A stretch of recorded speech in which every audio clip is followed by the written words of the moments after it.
Selfie তুলতে গিয়ে বড় বিপদ। রূপনারায়ণে পড়ে গেলেন ব্যক্তি। বসেছিলেন নৌকায়, কিন্তু এত বড় দুর্ঘটনা ঘটে যাবে তা ভাবতেও পারেনি। সেই সময় ঘটে গেল বড় অঘটন। সেলফি তুলতে গিয়ে নৌকা থেকে পড়ে গেলেন এক ব্যক্তি। প্রত্যক্ষদর্শীদের মতেই ছবি তোলার সময় নৌকো থেকে পড়েন তিনি। হাওড়ার বাগনানের বাক্সি এলাকার ঘটনা। জানা গিয়েছে গতকাল বুধবার বিকেল আনুমানিক 3টে নাগাদ পশ্চিম মেদিনীপুরের দাসপুর থানা দুধকুমড়া থেকে হাওড়ার বাক্সি আসছিল এই যাত্রীবাহী নৌকাটি। স্থানীয়দের দাবি, নৌকা বসেই ওই ব্যক্তি মোবাইলে ছবি তোলার সময় অসাবধানবশত রূপনারায়ণে পড়ে যান। নিখোঁজ ব্যক্তির খোঁজে নদীতে তল্লাশি সিভিল ডিফেন্স টিম ও পুলিশের। রাম খাটুয়া নামে স্থানীয় বাসিন্দা বলেন, উনি তো রোজই নৌকায় যাতায়াত করেন।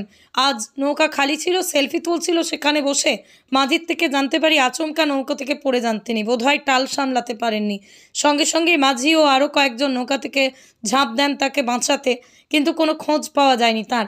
এরপরে খবর দেওয়া হয় স্থানীয় থানার পুলিশকে। সঙ্গে সঙ্গে আসে মোকাবিলা দলও। এখনো পর্যন্ত খোঁজ মেলেনি। দৃশ্যটা দেখানোর জন্য বলবো যে স্কুলের পড়ুয়ারা তারাও কিন্তু নৌকোতে করেই আসছে সামনের দিকে। একেবারেই সেই দৃশ্য এই মুহূর্তে আমরা সরাসরি আপনাদের